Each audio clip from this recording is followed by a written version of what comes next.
la deuxième partie avec Pénélope Renaud. Bon, alors on reprend sur l'individualisation et le moi groupe, mais il y avait une chose que il y a une chose que je voulais sur les aléas. Je vais me marrer. Des fois c'est la cour du miracle. Alors, est-ce que dans les communications que tu as eues, est-ce qu'ils se réincarneraient en humains, enfin, ces animaux se réincarnent en humains, ou les humains se réincarnent en chiens, ou ça va toujours dans un seul sens? C'est ce que je te dis, moi je pense que. Après les communications que tu as eues.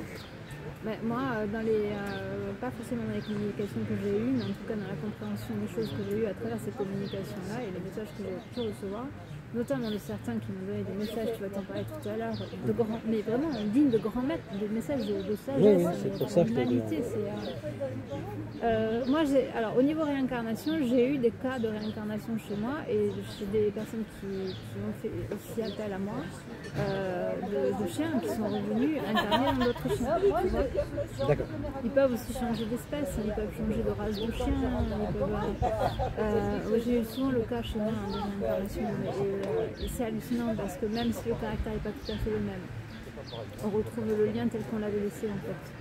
On rouvre un autre livre différent, mais on reprend la même histoire quelque part. Il y a juste une petite interruption, une petite coupure et puis on repart sur une autre histoire qui reste la même quelque part. C'est un tome 2, tu vois, en gros. Mais c'est le même lien. Et c'est à ça qu'on le reconnaît. C'est la même relation. On reprend exactement pareil. Et il se trouve que certains animaux, en tout cas moi je l'ai remarqué chez moi, reprennent les mêmes attitudes et les mêmes habitudes chez toi qu'ils avaient avant dans la précédente incarnation. D'accord. Et des fois, ça peut arriver aussi sans savoir que c'est eux qui sont revenus, de redonner presque le même nom. Là, j'ai une chienne qui s'appelait Polly, qui s'appelait Mélie. Après, dans sa deuxième incarnation. Par contre, physiquement, alors que pratiquement, moi, des fois, quand je vois les photos des deux, j'ai le même corps, pratiquement. Quel a été le livre qui a été le vecteur, on va dire, de ta découverte de ce qu'on appelle la vie après la vie? Est-ce que c'était Herman Moody, justement? Ouais, c'est ça. Je crois que c'est pour tout le monde. C'est pour un peu tout le monde. À l'époque, on n'avait pas grand-chose. Il n'y avait pas Internet. Après, il y avait aussi les travaux de Pim Van Lommel. Oui. Tu te souviens de Pim Van Lommel? Le Hollandais, c'est un cardiologue. D'accord. Il avait beaucoup fait avancer les choses parce qu'il avait justement recueilli, comme Raymond dit. Et le père Brune, il n'a pas eu. Et le père Brune, le père Brune, oui, elle est morte nous parle. Mais bon, lui, oui. Et tu sais, lui, je l'avais eu au téléphone et justement, j'avais posé la question de savoir ce qu'il pensait au niveau des animaux. Il m'avait dit c'est bien, il faut passer le message. C'était en 2015, je crois, que j'avais rencontré après.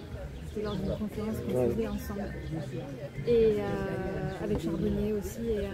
Et il m'avait dit qu'il faut passer le message au niveau des animaux parce que oui, ils ont une âme, oui, il faut vraiment faire comprendre aux gens qu'effectivement, il y a une vie après la mort pour eux aussi. Et il se trouve qu'à l'époque, il y avait des médiums qui me contactaient complètement affolés en me disant j'ai de plus en plus d'animaux qui viennent dans mes séances en public, qui viennent en fait, et je vois de plus en plus de gens accompagnés de leurs animaux de l'autre côté qui viennent me parler. Oui. Et parfois j'ai des animaux qui viennent aussi transmettre des messages aux gens dans la salle. Je ne comprends pas ce qui se passe. Là c'était dans les années, tu vois, 2012-2015, ça a commencé à ce moment-là. Voilà. D'accord. Alors aussi ce livre il est présenté, donc, témoin de l'extérieur, c'est présenté par Didier Van Kovlert. Je remonte ici. Comment s'est fait c'est First Edition? Comment s'est fait la rencontre avec cette personne, donc Didier Van Kovlert, et le lien en fait, là, ça lui a plu? Ça lui a plu. Disons que c'est quelqu'un qui s'intéresse à beaucoup de choses, Didier Van Kovlert. Il est ouvert sur des sujets. Avec Lunel aussi. Avec Pierre Lunel. Et moi, c'est très marrant l'histoire de Didier Van Kovlert parce que donc, il y a longtemps de ça maintenant, quand j'avais 30 ans, j'avais ma meilleure amie qui était une de ses ferventes lectrices et c'est elle qui m'en avait parlé, je ne le connaissais pas. Et elle me parlait de la vie après la vie, justement. Ouais. Non, la vie interdite, pardon. La vie interdite. Il avait eu tout mon cours pour ce livre-là. Et elle m'avait dit, tu vas voir, il passe ce soir. Et c'était pour Karine après la vie. Voilà, il avait fait la préface d'un livre, Karine après la vie. Il m'avait dit passe ce soir à l'émission de littéraire de PPDA, Vol de nuit, regarde-le. Et à peine je l'ai vu sur le plateau, j'ai dit lui il faut que je le rencontre. J'avais 30 ans. 30 ans. Un appel. Ouais, je sais pas pourquoi, j'ai pas compris. Et j'avais ce truc, il faut que je le rencontre. À l'époque, je commençais à vraiment me repencher sur tout ce qui était lié après la mort parce que ça, je m'étais beaucoup intéressée à l'adolescence. J'avais laissé de côté entre 20 et 30, tu vois. Et à 30 ans, ça m'était revenu avec des dons qui revenaient, des capacités qui revenaient. Là, je me suis replongée dedans complètement. Et là, je sais pas, il y a ce truc qui est arrivé, il faut que tu le rencontres. Et la rencontre s'est faite. Donc j'avais 15 ans de plus. 15 ans après. Un peu comme avec Lanson, tu vois, 12 ans, je me suis dit j'aurais un mâle blanc, golden, et je l'ai eu 12 ans après. Donc des fois il faut être patient, donc un peu conscient. Et c'est vrai que là, non, ça s'est fait à Toulouse, il faisait des dédicaces, et donc je lui ai fait prépasser, alors là il y a une petite anecdote, ça c'est très marrant, le livre Jules.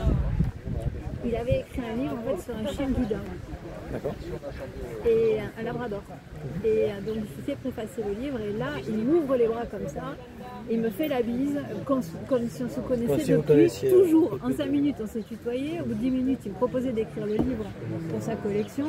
Enfin bon bref, on est resté 1 heure à discuter et après on est resté très très proches, très amis, voilà, vraiment avec une belle connexion quoi. Et ensuite il a eu son livre Jules a eu un tel succès qu'il a décidé d'écrire le deuxième, enfin la suite. Et là, il m'appelle, il me dit, tu sais quoi, en fait, je sais qui m'inspire le livre depuis le début, c'est ton chien Oscar. Donc Oscar, en fait, il avait inspiré Jules avant même qu'on se connaisse. Et pendant qu'il écrivait le tome 2, il avait tout le temps Oscar avec lui, mais il m'appelait, il m'envoyait d'ailleurs, à fur et à mesure qu'il écrivait, il m'envoyait ce qu'il écrivait par mail, tu vois. Et il se trouve que Jules, ce chien, en fait, son hymen, à un moment donné, elle recouvre la vue. Donc il perd son utilité, c'est un chien guide. Et là, il tombe en dépression. Et donc il se cherche une occupation, il ne trouve pas, et il tombe de plus en plus en dépression. Et à la fin du livre, il commence à s'occuper d'un enfant, je ne sais plus s'il est autiste ou je ne sais plus ce qu'il a comme handicap. Je crois qu'il est autiste. Et donc il se retrouve une deuxième mission et il s'en va et il retrouve la joie de vivre. Mais en fait, c'est très bizarre parce que Didier, sans le savoir, en fait, a écrit l'histoire d'Oscar. D'accord. Oscar était mon fer de lance au niveau de l'élevage et il est né chez moi et il a fait, on va dire 6 ou 7 ans, non 6 ans de concours avec moi de beauté. Parce que j'ai fait avec mon élevage beaucoup de concours de beauté. Je partais partout dans la France, à l'étranger et lui a été fer de lance de l'élevage et un champion international de beauté qui était une star à son époque. À la fin, la dernière expo, tu vois, la juge qui le jugeait a carrément dit quand on a la chance et l'honneur d'avoir un chien comme Oscar sur le ring, on regarde même pas les autres concurrents, on le fait gagner d'office. Tu vois où il en était arrivé quoi. Et le chien, enfin Oscar, avait une sorte d'ego qui s'était développé quand même autour de ça quand il rentrait d'expo, tu vois, il était un peu ronchon vis-à-vis des autres chiens, enfin bon. Et il gagnait tout le temps. Et il se trouve que quand, à 7 ans, il est tombé boiteux. J'ai essayé plusieurs traitements, il n'y a rien qui a marché. Et comme il gagnait beaucoup et qu'il n'était pas trop aimé dans le milieu, si tu veux, je voulais pas comme il y a un problème d'OCD, c'est l'ostéochondrie qui séquente au niveau des golden, je voulais pas, c'est héréditaire, c'est génétique, donc je ne voulais pas qu'on lui mette ça sur le dos et qu'on dise qu'il avait cette tare-là, parce que là, si tu veux, c'est un petit peu la peste du golden.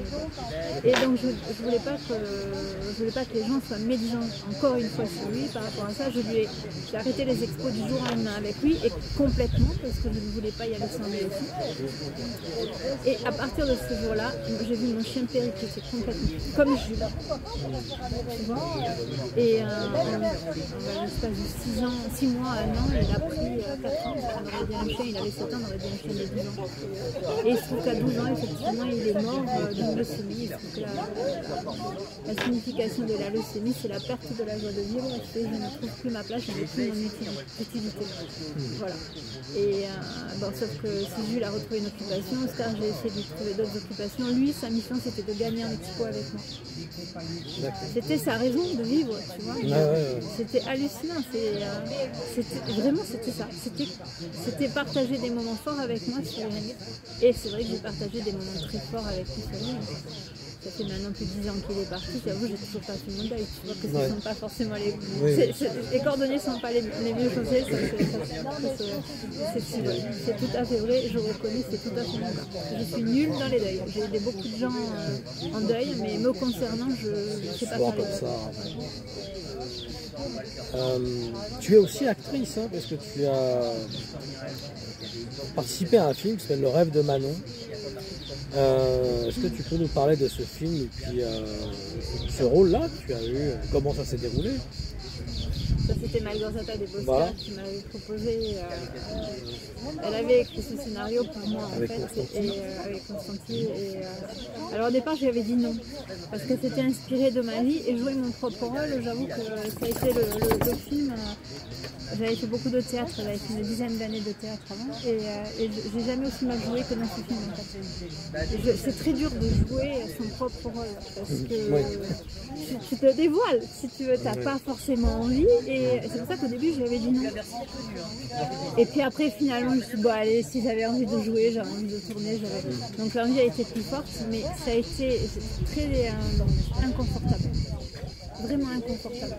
Après, elle a romancé, elle a inventé des choses, mais à la base, c'était chez moi, on a tourné chez moi, en plus avec mes chiens. Tu vois, j'étais buzz, vraiment dans le cœur de ma vie, quoi. Et là, ça, c'était douloureux. Ça a été vraiment. Tu vois, tu pourrais te dire que c'est facile, puisque finalement, c'est ton quotidien, et que toi, tu as qu'à jouer ton rôle. Non, tu peux pas te cacher. Oui. Là, c'était à nu complètement, et c'est très inconfortable. Vraiment, j'ai été très mauvaise. J'avoue, j'ai très mal joué. C'est horrible. On est toujours mal juge de soi-même. Non, mais là, c'est vrai, c'est objectif. Tu avais participé aussi à un petit film avec eux sur l'au-delà. Alors, celui-là, par contre, me tient beaucoup plus à cœur. Angel. Angel, ouais. Et Angel, je jouais une mère qui perdait sa fille dans un accident de quad. D'accord. Sa fille de 12 ans. Sa fille. Et effectivement, j'avais pris le parti de ne pas jouer et de le vivre. Et là, ça a été à double tranchant parce que j'ai mis bien 2 mois à m'en remettre. J'ai pas d'enfants, oui, j'ai des chiens, c'est comme des enfants. Oui, grands enfants. J'ai pas d'enfants, vraiment humains. Donc j'ai pu voir à travers ce film ce que ça pouvait être. Et surtout ce que ça pouvait être de perdre un enfant. Et je ne me suis pas protégée.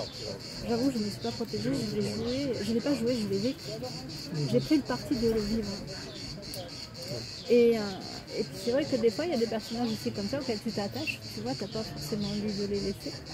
Et je trouve que Christine, dans son film, je l'aimais bien. Et j'avais du mal à me dissocier d'elle aussi. Et le fait d'avoir voulu le vivre au niveau des émotions, tu sais, il y a des scènes, notamment l'annonce de la mort.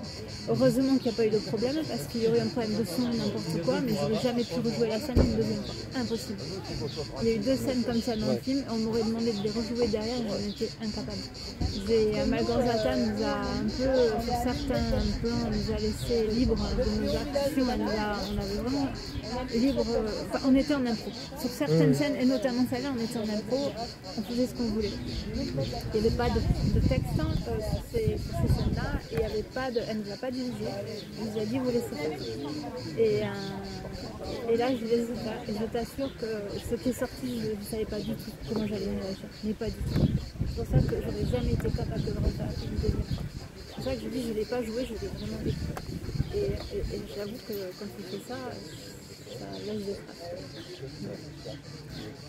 Alors tu as une deuxième passion, c'est, bon, on a Rennes-le-Château, tu viens souvent à Rennes-le-Château, et tu travailles sur un livre sur le templarisme.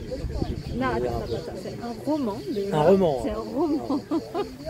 Bien sûr, ouais. Et à la base, c'est pas sur l'ordre du temps. À la base, c'est en fait un roman qui est pour l'instant en 2 parties, qui je pense aura 3 parties. La première partie, c'est la transformation au féminin.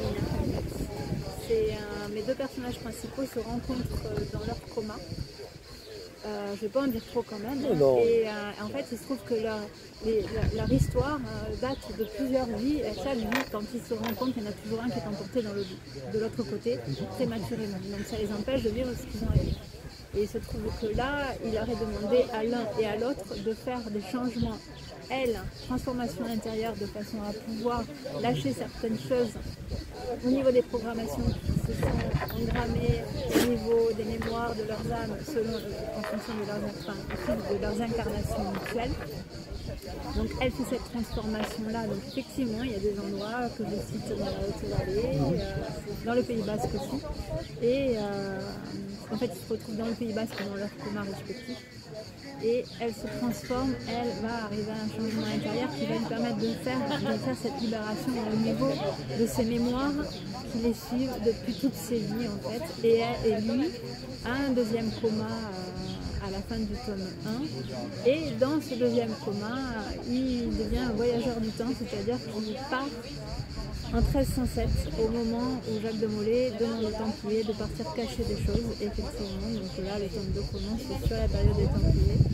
Il était Templier et il vient à Rennes-le-Château justement cacher quelque chose.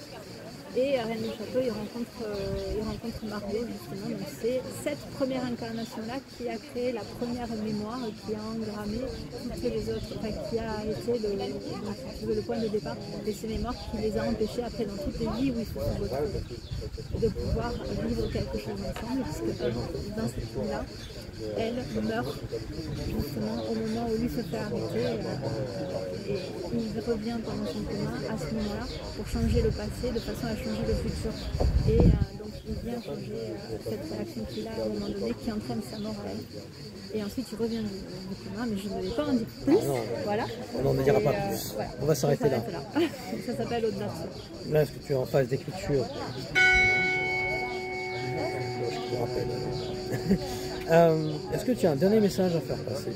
Oui, il y a un message très important au niveau des animaux parce qu'aujourd'hui je vois beaucoup de choses.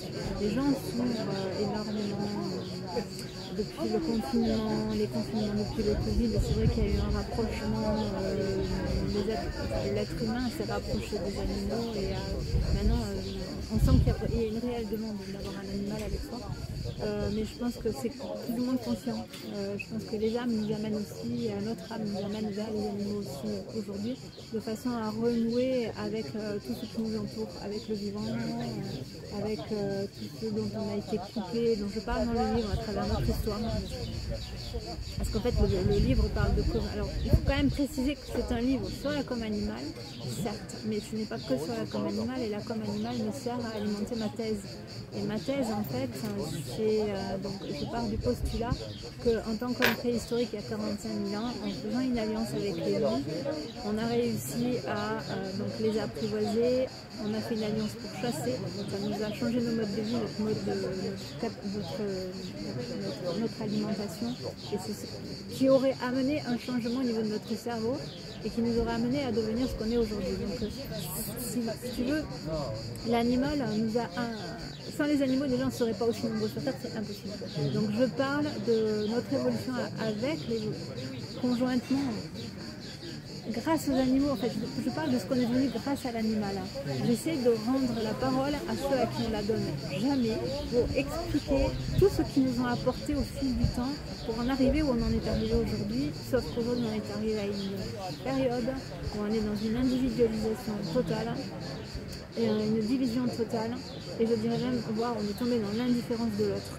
Et il se trouve qu'il y a de plus en plus de gens qui vont mal, et si il y a 45 000 ans, les animaux sont arrivés pour nous aider à développer notre cerveau, je pense qu'aujourd'hui, ils sont venus nous aider à développer notre cœur, l'intelligence du cœur. Chose qu'on a perdue, et notamment depuis l'ère industrielle. Au 19e siècle, avec le behaviorisme aussi, qui nous a conditionnés à obéir et à ne plus obéir à notre être intérieur et à notre nature. Tu vois, on nous a complètement dénaturés. Et je pense qu'aujourd'hui, on a besoin de retrouver cette connexion avec nous-mêmes, avec ceux qui nous entourent. Et je pense que l'animal est un bon thérapeute pour ça, un bon médiateur. Il nous ramène vers cette connexion-là, perdue. Steiner le disait justement sur le règne des élémentaires, des élémentaux. Alors, en ce qui concerne les fées, les lutins, les elfes, ils se sont retirés au moment de l'industrialisation, des voitures, Oui, de tout c'est ça. ça. Ils se sont retirés sur un autre plan. En fait. On les voit, nos arrière-grands-parents, en Bretagne, en Islande, voyaient ces êtres-là et ils se sont retirés sur un autre plan. Ils sont protégés. Ils sont protégés. Ils sont protégés. Même à Bugarach, c'était la montagne aux fées. Ils se sont protégés, on peut comprendre pourquoi. À partir de là, tu sais, beaucoup de nos habitudes ont été changées. Ouais. Au niveau alimentaire, au niveau des horaires, on a servi carrément la matrice, il faut le dire clairement. Là, on est devenus vraiment des petits soldats qui sont devenus des consommateurs. Voilà, à partir de là, on est devenus des consommateurs. Tu vois.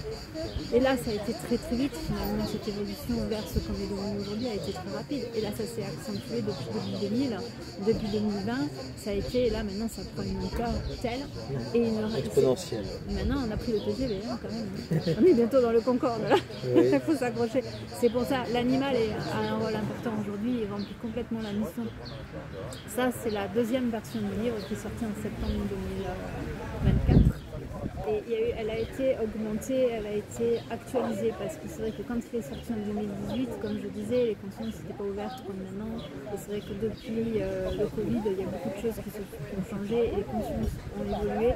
Donc j'ai fait des réajustements et j'ai fait des réajustements au niveau de l'histoire pour amener un peu plus de compréhension par rapport à toute cette évolution qu'on a vécue depuis l'ère industrielle pour arriver justement à ce conditionnement et à l'expérience de Milgram qui nous amène dans ces extrêmes dans lesquels nous sommes tombés.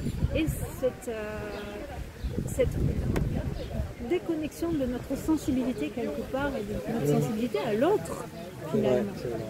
Et c'est vrai que l'animal nous ramène à cette sensibilité-là. L'animal nous ramène à notre cœur et nous ramène vers l'émotion. L'émotionnel, c'est la base. C'est la base. C'est l'émotion qui nous reconnecte à tout, qui nous reconnecte d'abord à notre cœur, qui nous reconnecte à tout. Tout part de là. Ça part pas de là. À partir du moment où ça part de là, on sait d'où ça vient. Ça, c'est... On répond à la matrice ici. Ouais, là, ouais. on répond à notre âme, tu vois. Et l'animal nous permet de nous connecter à notre âme. Il nous reconnecte à l'essentiel, à notre essence, tout simplement. Et facile. C'est facile d'accès. Il suffit d'être dans le champ, dans l'aura d'un animal pour le ressentir. C'est pour ça qu'il y a certaines personnes qui ont du mal à y rentrer, qui ont du mal à toucher un animal, parce qu'ils se sont tellement déconnectés de ça, ça leur fait peur. Tu vois, il y a quelque chose chez eux qui est réticent à ça. Et il y a d'autres personnes au contraire qui le recherchent, c'est notre nourriture. Enfin, je veux dire, tu ne coupes que de ça, qu'est-ce qui arrive? Des maladies, des problèmes de suicide, des dépressions. Mais pourquoi le monde va mal aujourd'hui? De plus en plus mal. C'est lié à ça aussi. Et c'est pour ça que tu vois, on se sert beaucoup maintenant des animaux pour les personnes atteintes d'Alzheimer, pour les autistes. Mais en fait, moi, comme je le dis dans le livre, comme je le dis souvent, quand on a un animal avec nous, on est en thérapie. La médiation animale se fait aussi avec ton chien, avec ton chat, avec n'importe quel animal. C'est-à-dire à partir du moment où on est dans leur champ vibratoire, à partir du moment où on est en connexion avec eux, où on en a un avec nous, on est obligé déjà de s'en occuper. Il y a ça aussi, c'est qui nous ramène à une responsabilisation et à nous dépasser aussi. Parce que si jamais on est malade, qu'on est fatigué, qu'on n'a pas envie, bah ouais, mais il faut y aller quand même. Bah tu vas, et tu sais pourquoi tu y vas, et c'est là qu'ils sont très forts. Bah tu le fais par amour.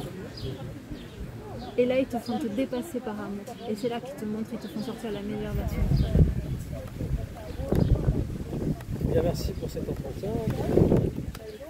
Et donc je rappelle donc le livre Ces animaux qui nous parlent chez First Edition.